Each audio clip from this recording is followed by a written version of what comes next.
2 games, 6 points collected, 4 goals scored, and 2 clean sheets kept. Life under Arne Slot couldn't have started in a better way, but most importantly, it's the changes in the system that are starting to take Liverpool to a whole new level of control. See, Brentford are one of the trickiest sides to face in the Premier League.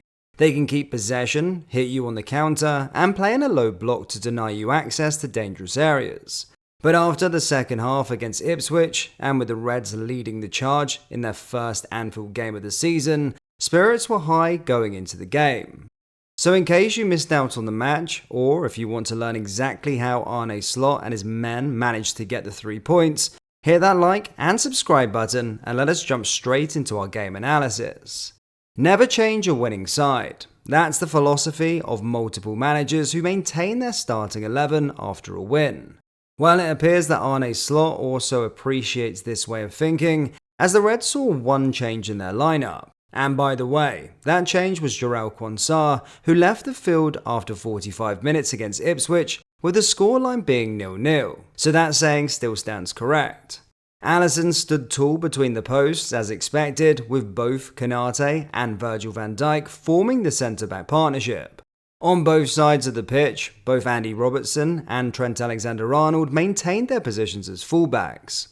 Ryan Gravenberch, who had an impressive second half in our Premier League opener, also stayed as the number 6, which raises the question, is the Dutchman a temporary answer to the club's need for a defensive midfielder, or is he there to stay until the end of the season? Higher up the pitch, both Alexis Mac Allister and Dominik Szoboszlai functioned as the double 8s, with the two players interchanging positions to form the usual double pivot. However, it should be highlighted that Szoboszlai was often the highest of the 8s, occupying more central areas to play in the number 10 position. The front line came with no surprises, with Mohamed Salah, Luis Diaz and Diogo Jota leading the line. This highlights Slot's need for technical abilities between the lines in the final third, which explains why the Portuguese is starting his second consecutive game in the number 9 position. Now, going into the match, it's safe to say that it was a game of 2 halves. Yes, just like the Ipswich game. But hold on a minute. We're not saying that Liverpool were all over the place with the opposition having the best chances. Absolutely not.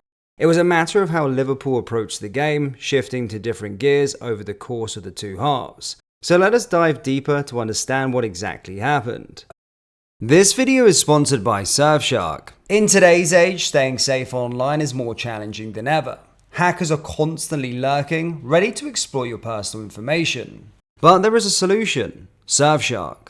With Surfshark, you can change up your IP address, making it nearly impossible for anyone to track your online activities.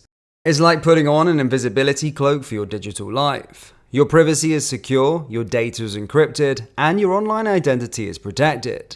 Not only that, but you can also browse the internet from different countries, which, if you're in the United Kingdom, like myself, the 3 PM football blackouts can be a huge problem.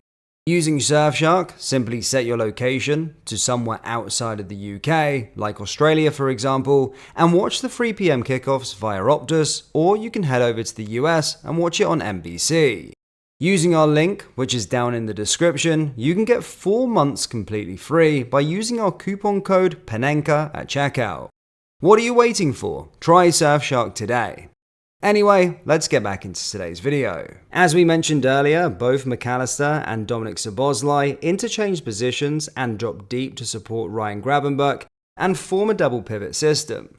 This often resulted in the team's 3-4-4 shape during the build-up.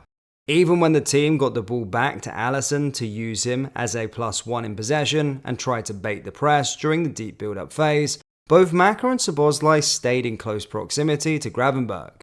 Now, one might wonder, why did Slot use this approach? Well, we all remember how Gravenberch struggled during the first half against Ipswich, where the distances between him and both Mac Allister and Szoboszlai were far, which resulted in the Reds' failure to progress the ball through the phases.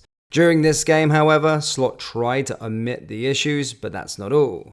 In bringing more men deep and alongside Gravenberch, the Reds were able to always create a +1 situation despite Brentford's man-marking pressing. And with having equal or more men in deeper areas, Slot's men were able to circulate possession and keep the ball around, which was the theme of the first half. See, the Reds kept 56% of ball possession and completed 230 passes, 72 more than Brentford. However, the game's tempo was extremely slow, which limited Liverpool getting the ball into dangerous areas at the correct time. This was also the reason why we didn't create many chances, averaging just 0.70 xg, 0.51 were created from Luis Diaz's shot for the first goal. In fact, speaking of this opening goal, it didn't even come from a settled play, and instead it was a fast break to counter a Brentford corner, taking advantage of the spaces left in behind. And of course, if you have players like Salah, Jota and Diaz, you can create dangerous situations on transitions. The first half and the goal are full proof of how the Reds have become a more balanced team compared to previous seasons.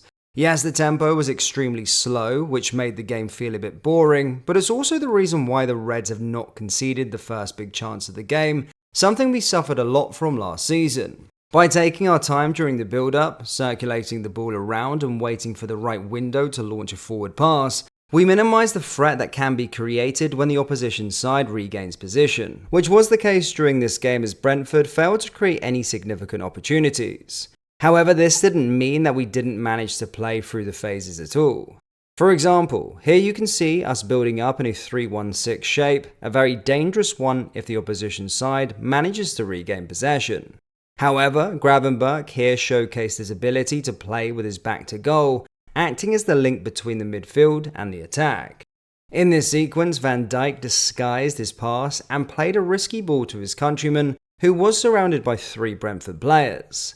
Grav received the ball and then quickly twisted and turned to evade the pressure, before completely changing direction to take the ball from central area to the right-hand side. This sequence resulted in that Salah wide shot in the first half, and so the Reds were able to enter the final third through the build-up phase. But as we said, this was one of the not many sequences during the half, as the Reds took their time during possession. However, this slower tempo and much more controlled build-up phase wasn't the only change. In fact, Liverpool did not only change their approach with the ball, it was also how the team acted out of possession. See, the Reds' pressing structure was kind of different to what we usually know. Here you can see us drop to a 4-1-4-1 mid-block, blocking the central channels and forcing Brentford out wide. It's a bit of an unusual process, isn't it? Well, it didn't end there. During the high press, when Brentford were trying to build from goal kicks, Liverpool shaped up in a 4-2-4 structure with McAllister and Gravenberch making the jumps into central areas when the Bees bypassed the initial line of press. But what's interesting here is that the Reds were happy to let Brentford pass the ball around, not putting in a relentless and intense press like we usually do. Instead, and just like the build-up phase, Liverpool players were also patient during pressing, not giving Brentford enough space to progress the ball and target the likes of Wissa and Mbumu, who can pose threat in transitional situations. We were more than happy letting the Bees pass the ball around, trying to create instances of numerical superiority, which they failed to do on their own due to the Reds' committed pressing line. This worked exactly how Slot wanted, with Brentford going more direct from goal kicks after half an hour of playing. And the majority of these long balls were intercepted by the likes of Van Dijk and Konate. Now remember how we said that this was a game of two halves? Well, in the second period we saw the complete opposite of what we just discussed. Quicker tempo, more possession, more passes, and most importantly, more final third entries. Even the numbers back this up. Liverpool made 43 final third entries compared to the 21 of the first half, and made 100 more passes. The accumulated XG also skyrocketed to 1.95 in the second 45 minutes alone. Now, if you need the biggest proof to how the tempo changed, look no further than our second goal. The whole sequence started with Trent driving the ball from the right-hand side and taking on his opponent. He then went on to play a direct pass towards Mo Salah that was intercepted at first. But this time Slot's tenacious counter-press was there for everyone to see, with Trent, Szoboszlai and Jota putting pressure on Brentford players who were initiating another build-up phase. And just like that, the ball reached Luis Diaz, who set up our Egyptian king in a one-on-one situation with the keeper, giving us a much comfortable and deserved lead. From that moment on, the Reds took full control of the game, threatening the goal on multiple occasions, all while dominating ball possession. See guys, we saw it during pre-season and now we're witnessing it in our first 2 Premier League games. Liverpool are no longer stuck with one style of play, and instead we can keep the ball around to bore our opponents to death and deny them any chances to hurt us in transitions. We can also be more direct and use our deadly trio in counters to cause havoc. And now we also saw how we can be conservative in our pressing, forcing our opponents to go long and commit unforced errors during the build-up. This significant change in style can only be a sign of the work of Arne Slot, his staff, and the players are putting on in the training ground, and this can only be a positive sign for the future. So what do you think about our performance against Brentford? Do you like how adaptable the Reds have become? Let us know your thoughts in the comment section below, and if you enjoyed our analysis, why not hit that like button and subscribe to the channel for more Liverpool content. Also, do check out today's video sponsor, Surfshark, and get 4 months free. The link is down in the description, and use code PANENKA at checkout. Thank you guys, and I'll see you next time. Take care. Peace.